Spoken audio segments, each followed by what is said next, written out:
Bismillahirrahmanirrahim. Assalamualaikum warahmatullahi wabarakatuh. Assalamualaikum.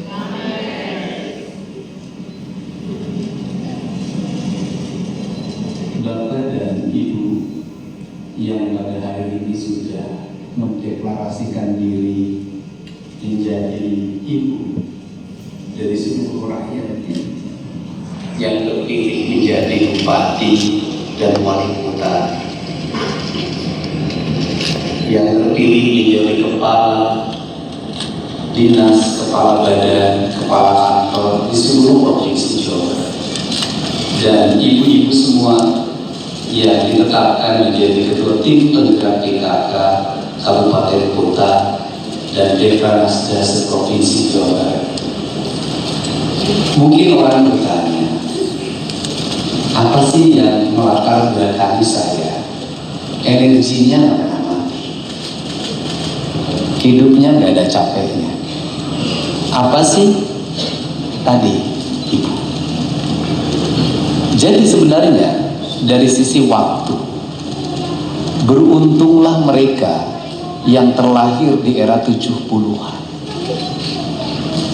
Beruntunglah mereka yang paling maksimal terlahir di era 80-an. Kenapa? Karena dia bisa menjalin kehidupan secara sempurna, bisa membangun piranti hubungan emosional, hubungan spiritual antara ibu dengan anak-anaknya secara sempurna. Di era itu, TV hanya satu dalam satu RT. Di era itu, mobil adalah sesuatu yang sangat mewah yang tidak mungkin dijangkau. Di era itu, motor sesuatu yang mewah yang tidak pun dijangkau. Di era itulah ibu dan anak-anaknya bisa hidup bersama, saling mencurahkan diri dalam jiwa dan rasanya. Di era itu tidak ada blender, karena di era itu tidak ada hair dryer. Di era itu tidak ada mesin untuk membuat kue dari besar. Justru di era yang serba manual itu, manusia hidup dalam keadaan bahagia. Kenapa mereka hidup dalam keadaan bahagia? Karena seluruh jiwa raganya tertautkan dalam sebuah rasa, maka rasanya membangun cinta, dan cintanya menjadi energi yang terbesar. Maka tidaklah aneh kalau kita melihat di era 70-an ibu memiliki 12 anak, tetapi bisa mengurusnya dengan baik tanpa pembantu. Selain ibu yang tanpa pembantu, ibu juga harus membantu mencari nafkah ayahnya. Dia harus ke sawah, dia harus ke kebun, dia harus bagaimana seluruh energinya diserahkan untuk seluruh anak-anaknya. Maka dirinya adalah anaknya. Karena dirinya adalah anaknya, maka dalam jiwanya ada sebuah kepekaan rasa yang luar biasa. Ketika anaknya ada kegelisahan, ibunya gelisah. Ketika anaknya sedih, maka ibunya sedih. Ketika anaknya sakit, maka seorang ibu berkata dengan penuh dengan air mata, "Ya Allah, pindahkanlah penyakit anakmu ini pada diriku." Disitulah kekuatan spiritual yang luar biasa. Tak ada dokter, tak ada perawat, tak ada bidan, yang ada hanya kekuatan jiwa dan cinta. Dari situlah anak bisa besar 9, tak ada satupun yang meninggal. Tak ada dokter, tapi dia bisa menyelesaikan seluruh problem anaknya dengan baik. Panas hanya dikompres, meriang hanya dikerok pakai bawang. Paling tinggi obatnya hanya Nafspro dan Bodrexin. Itu derajat obat yang paling tinggi. Itu paling tinggi, Bang. Kemudian, apakah ibu-ibu di zaman itu terlilit hutang pinjol? Tidak. Apakah ibu-ibu di zaman itu terlilit oleh bank keliling? Tidak.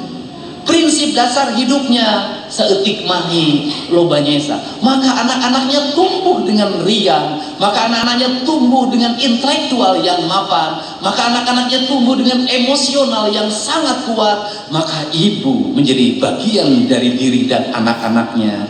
Apa yang terjadi hari ini? Seorang anak tenggelam karena ibunya main HP.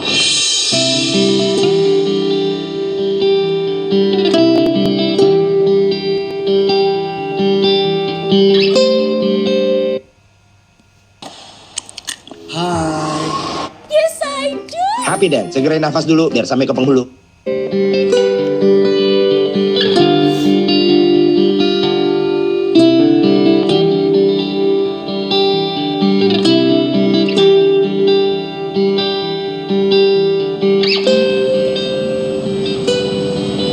Pertanyaannya adalah, apakah anak-anak hari ini hubungan yang indah dengan ibunya? Hampir tidak. Sehingga negara kita dideklarasikan dalam sumbu nilai-nilai ketuhanan, maka disebutlah republik ini dengan Ibu Pertiwi. Karena republik ini dideklarasikan dengan Ibu Pertiwi, dan tanah Sunda ini, tanah Pajajaran ini, tanah Jawa Barat yang sekarang sebagian jadi Banten, itu menyebut tanahnya Sunan Ambu, artinya ibu. Kalau seperti itu, apa sih yang harus dimiliki seorang pemimpin? Sifat ibu. Karena yang harus dimiliki oleh seorang pemimpin sifat ibu, maka pemimpin harus melakukan apa adanya ini, pada akhirnya ini, memperlakukan seperti memperlakukan ibunya. Karena dia memperlakukan seperti ibunya, maka rawat dia, jaga dia, cintai dia, penuh kasih. Jangan kau cemari dia, jangan kau sakiti dia.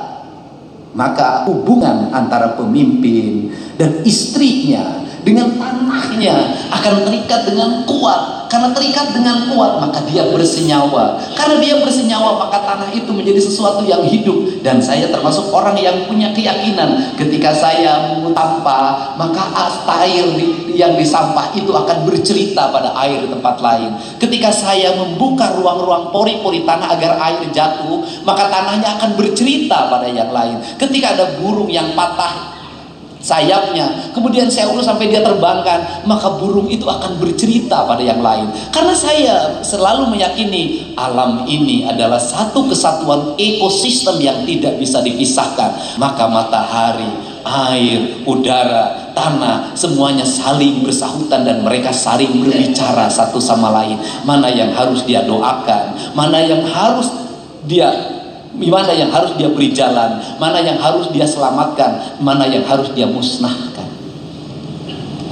Kerangka dasar itulah yang melahirkan metodologi kepemimpinan. Sehingga ketika saya ditanya bagaimana cara melakukan pengelolaan uang negara, saya selalu mengatakan saya cukup belajar pada ibu saya, nggak usah belajar pada yang lain.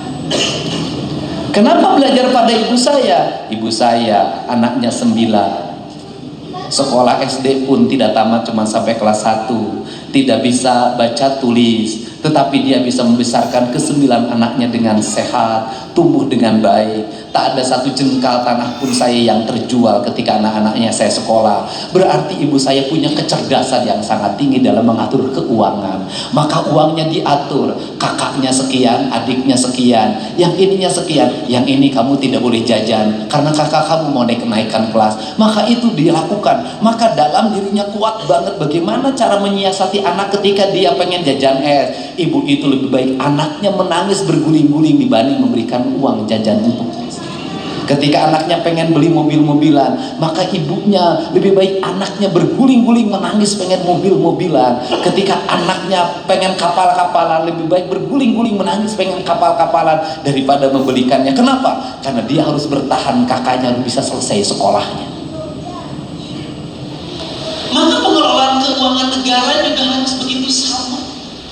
Mana yang super prioritas, maka yang ini yang harus kita utamakan. Kebutuhan dasar rakyat. Kebutuhan dasar rakyat apa? Pendidikan, layanan kesehatan, layanan infrastruktur. Yang lain yang berguling-guling jangan dikasih, di demo biarin aja. Kita ini dulu apa? Karena ini akan menjadi daya juang kita ke depan. Apa? Kenapa kita tidak makmur? Kenapa APBD kita tidak bisa menjadi daya dongkrak? Karena dalam setiap tahun dibagi atas skala prioritas. Hanya apa? Kalau urut desiungan, tahanan berakar. Prinsip dasar pengelolaan rumah tangga itu apa dalam ibu saya? Sadetik mahi lobaisa. Karena sadetik mahi lobaisa, maka ibunya menjadi seorang yang kreatif. Bagaimana menjadi seorang yang kreatif? Tidak ada kata yang stunting. Betul, stunting itu akibat miskin. Betul, stunting karena negara tidak berikan stimulus. Betul, stunting itu karena negara juga kurang memberikan perhatian. Betul, tetapi stunting juga lahir karena lemahnya kreativitas. Karena ibu-ibunya yang lemah. Saya boleh berkata, berapa harga rokok, berapa harga telur? Mana yang prioritas? Apakah betul saya termasuk orang yang kreatif?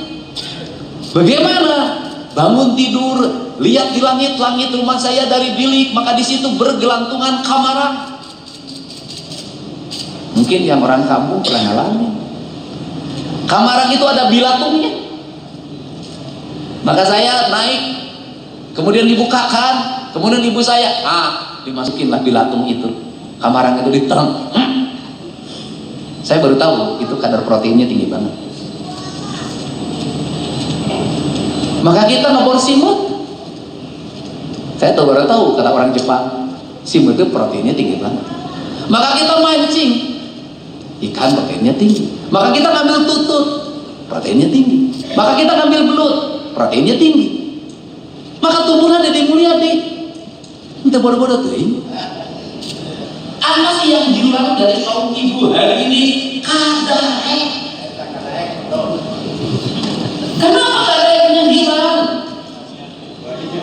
Nyese sembuh, nyetrika sembuh, semuanya sudah tidak mau. Apa sih yang problem hari ini? Hilangnya kreativitas. Apa yang ingat tuh? Hati-hati negara dalam membuat kebijakan. Jangan juga betul negara bertanggung jawab pada A kemiskinannya, pada B, pada C. Tapi ingat tidak semuanya juga subsidi negara diberikan pada orang yang disuapi terus-terus, orang yang tumbuh. Tidak, dia tetap sepanjangnya menjadi miskin. Hati-hati.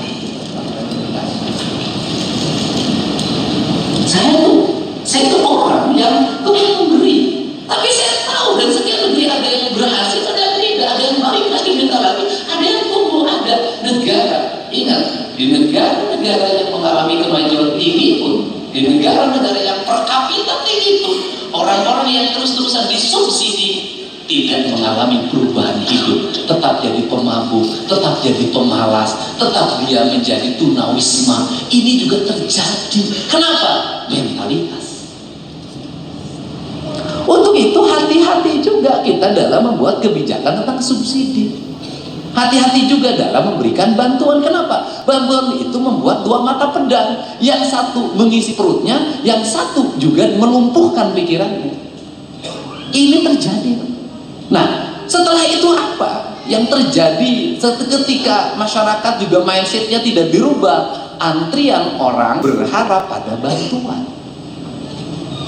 Ketika ada antrian orang yang berharap pada bantuan, hari ini para bupati harus mengakui sulit menggerakkan orang hanya sekedar menyapu hari ini.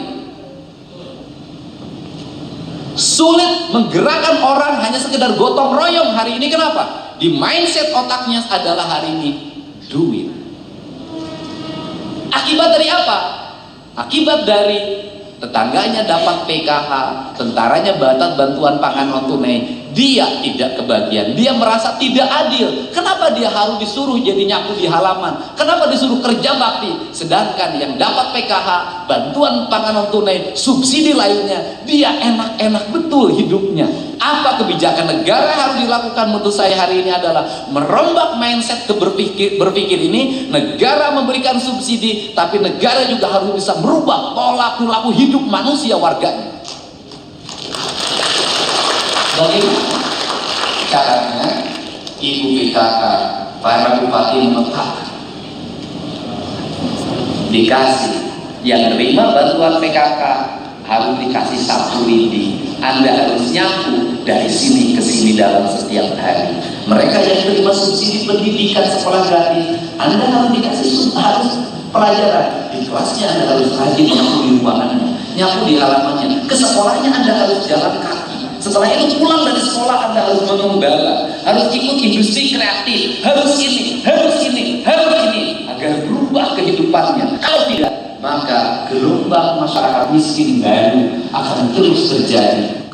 Nah, kalau seperti ini kan harus ada rumusan. Bagaimana kita merumuskan konsepsi pembangunan? Maka konsepsi pembangunannya harus dimulai dari mana? Pendidikan. Maka saya menerapkan pendidikan berkarakter. Pendidikan berkarakter apa? Merubah perilaku manusia. Apa yang harus dirubah? Anak-anak Jawa Barat. Yang mana yang menjadi sorotan Kang Deddy? Menengah ke bawah. Kenapa menengah ke bawah? Boleh Pak, silahkan riset. Hari ini terjadi kurva yang terbalik. Anak-anak orang menengah ke atas baik-baik. Orang tuanya struggle pada anaknya. Kalau nakal dikit masukin boarding school, maka terbentuk jiwanya. Siapa hari ini yang nakal-nakal? Mohon maaf, anak kelas menengah ke bawah. Cek Bu, beda tahun 80-an. Tahun 80-an, tahun 70-an, anak males-males. Anak orang miskin seperti saya kerja keras. Sekarang terbalik. Ibu dicek, silakan. Kan ini tantangan. Dan itu mayoritas. Nah, kalau ini nggak dirubah karakternya, kalau dari sekarang nggak dirubah karakternya, dibentuk karakternya dengan baik, diarahkan, dibangun konektivitas politiknya, disuruh puasa Senin Kemis, berat masa depannya. Kalau gelombang ini makin besar, maka akan menjadi gelombang politik. Ditambah dia ganas, ditambah dia barbar, maka angka kriminalitas akan tinggi, peredaran narkoba makin besar, kemudian nanti menjadi kekuatan politik baru, dan ini berbahaya, bisa ada revolusi yang dilakukan. Nah, untuk ini harus dirubah Pak, karakter. Jadi kalau saya ngomong bangun pagi sekolahnya 6:30, saya lagi merubah karakter anak Jawa Barat. Agar apa? Karena saya punya riset.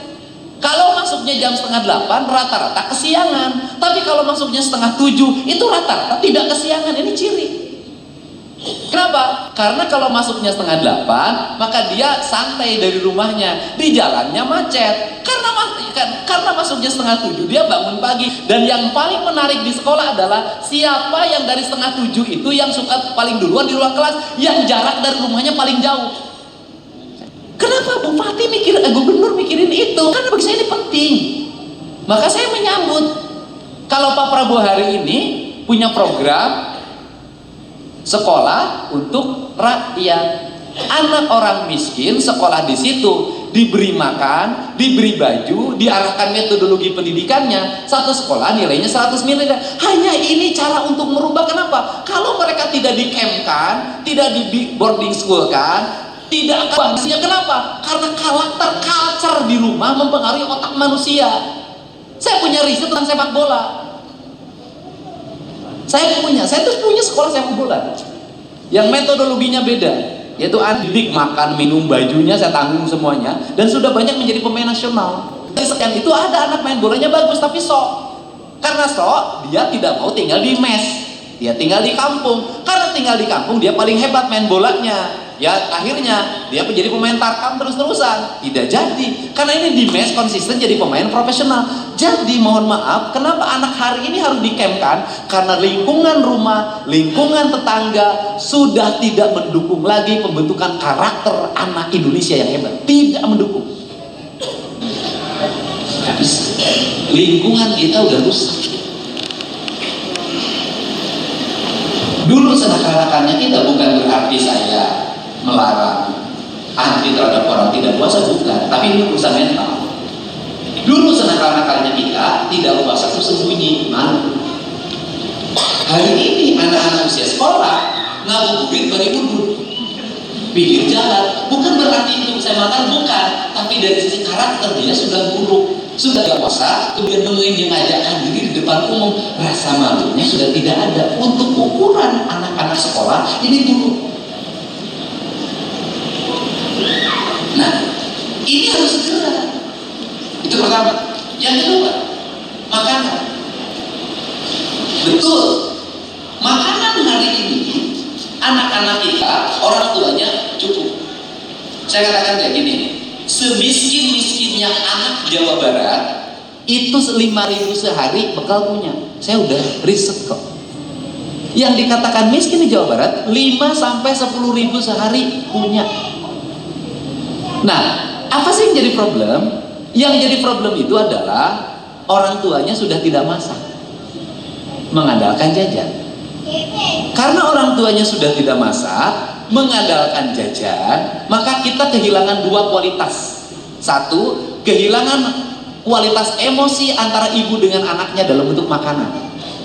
Saya dulu punya program bawa bakal ke sekolah yang harus dimasakkan oleh ibunya. Sesungguhnya bukan persoalan kecukupan gizi yang saya maksud. Sesungguhnya yang saya maksud adalah bagaimana seorang ibu itu memiliki hubungan emosional dengan anaknya. Kenapa? Karena nasi yang dibikin oleh ibunya, ikan yang digoreng oleh ibunya, daging yang disemur oleh ibunya, maka ibunya punya ukuran untuk kesehatan anaknya. Dia punya pertimbangan garamnya, dia punya pertimbangan gulanya, dia punya pertimbangan penyedap rasanya, dia pakai rasa. Maka saya katakan, perempuan Sunda, perempuan Betawi, perempuan Cirebon itu semuanya sama, dia menggunakan rasa. Maka pengelolaan